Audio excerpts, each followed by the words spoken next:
अनुपमा इन दिनों हर घर में सीरियल पहली पसंद बना हुआ है। सीरियल में मुख्य किरदार का नाम अनुपमा है, जिसे रूपाली गांगुली निभा रही हैं। अनुपमा की कहानी को कई लोग अपनी जिंदगी से जोड़कर देखने लगे हैं। अनुपमा महिलाओं को सशक्त बनाने वाला एक किरदार है। अनुपमा के परिवार के लोग भी लोगों को प्रेरणा देते हैं। अनुपमा 50 साल की उम्र में पति से तलाक लेने के बाद भी अबला नारी नहीं बल्कि सबला नारी बनकर लोगों को प्रेरणा दे रही है। लेकिन अनुपमा सीरियल में भी कुछ बातें ऐसी हैं जिन्हें देखकर आप भी सोचते होंगे कि ऐसा भला रियल लाइफ में होता भी है। अनुपमा सीरियल की कुछ बातें ऐसी हैं जो रियल लाइफ से बिल्कुल परे हैं। सीरियल में सामाजिक मुद्दे, घरेलू हिंसा, महिलाओं के प्रति हिंसा, पुरुष का महिला को पैर की जूती समझना, ये सभी मुद्दे बखूबी उठाए गए हैं। लेकिन कई बातें इस सीरियल की ऐसी हैं जिन्हें आसानी हजम कर पाना मुश्किल है। जैसे कि शुरुआत में दिखाई गई सीधी साधी अनुपमा जो अब इतनी तेज हो गई। अचानक ये बदलाव कैसे, वो भी इतनी जल्दी? यदि आप अनुपमा के रेगुलर दर्शक हैं तो आप जानते ही होंगे कि सीरियल की शुरुआत में अनुपमा अपने पति वनराज शाह की आवाज सुनकर भी कांप जाती थी, है ना? ये वही अनुपमा है जो पिछले 25 सालों से अपने ससुराल में कैद रही है। वो घर से बाहर तक नहीं निकली थी। एक दिन अपनी दोस्त देविका के साथ घूमने गई थी तो उसके पति ने उसे घर से बाहर निकाल दिया था। हाँ, ये वही अनुपमा है जो पाखी के स्कूल में प्रिंसिपल मैडम से बात तक नहीं कर पा रही थी।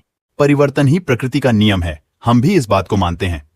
लेकिन जो महिला पिछले 25 सालों से ऐसी जिंदगी जी रही है, वो आज इतनी तेज तर्रार कैसे हो गई?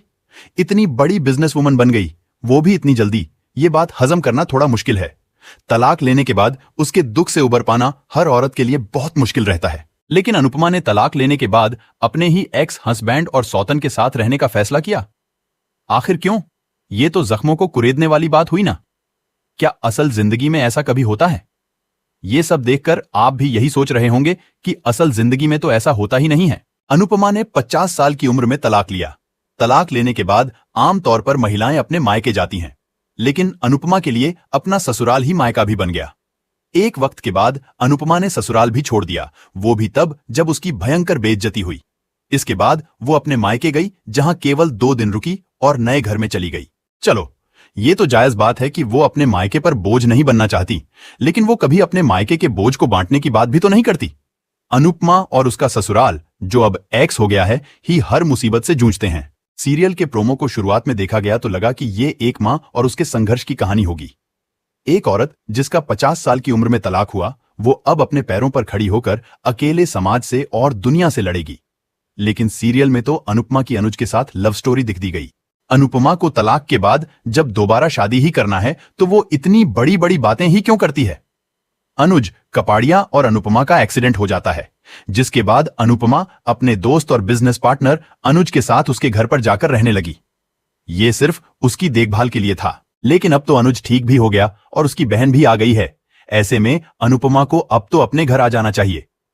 वैसे अनुपमा तो आना चाहती है, लेकिन मुक्कू, काकाजी और अनुज ने ही उसे आने नहीं दिया। हालांकि सवाल अनुपमा के घर वापसी का नहीं है। सवाल तो यह है कि क्या असल जिंदगी में ऐसा कभी होता है, एक और अपने दोस्त के घर केवल उसकी देखभाल के लिए जाए? अब अनुपमा की एक और उदारता। अनुपमा अपने एक्स हस्बैंड और सौतन की शादी को बचाने की कोशिश कर रही है। वो काव्या जिसने अनुपमा की शादी तुड़वाई, दोस्त बनकर जिसने दुश्मनी निभाई, अनुपमा के खिलाफ हमेशा सबके मन में जहर घोलती है। यहां तक कि अनुपमा की ऑफिस तक में काव्या पहले भी बेइज्जती कर चुकी है। इस सब के बावजूद अनुपमा ने काव्या को अपने प्रोजेक्ट में साथ काम करने का दोबारा मौका दिया। ऐसा भला होता भी है क्या? सीरियल में अनुपमा के तलाक के बाद उसका दोस्त अनुज कपाड़िया उसकी जिंदगी में वापस आया। अनुज कपाड़िया ही अनुपमा को आगे बढ़ने में मदद कर रहा है। अनुज कपाड़िया एक हैंडसम यंग बिजनेस टाइकॉन जो 25 सालों से कुंवारा है, जिसने अनुपमा से कॉलेज के दिनों में प्यार किया लेकिन इजहार नहीं कर पाया। वो अब तक अनुपमा के लिए अकेला ही बैठा था। अपने प्यार के लिए इंतजार करना एक बार समझ भी आता है, लेकिन यहां तो दूसरी तरफ से कोई उम्मीद ही नहीं थी। अनुपमा सीरियल कई मायनों में बहुत अच्छा है। ये महिलाओं सक्षम बनने की हिम्मत दे रहा है। तो वहीं इस सीरियल के कई पहलू ऐसे भी हैं जिनसे आम जिंदगी में कोई वास्ता नहीं रखता है। इन पहलुओं को देखकर यही लगता है कि ये असल जिंदगी से परे ही है, क्योंकि असलियत इससे काफी अलग होती है।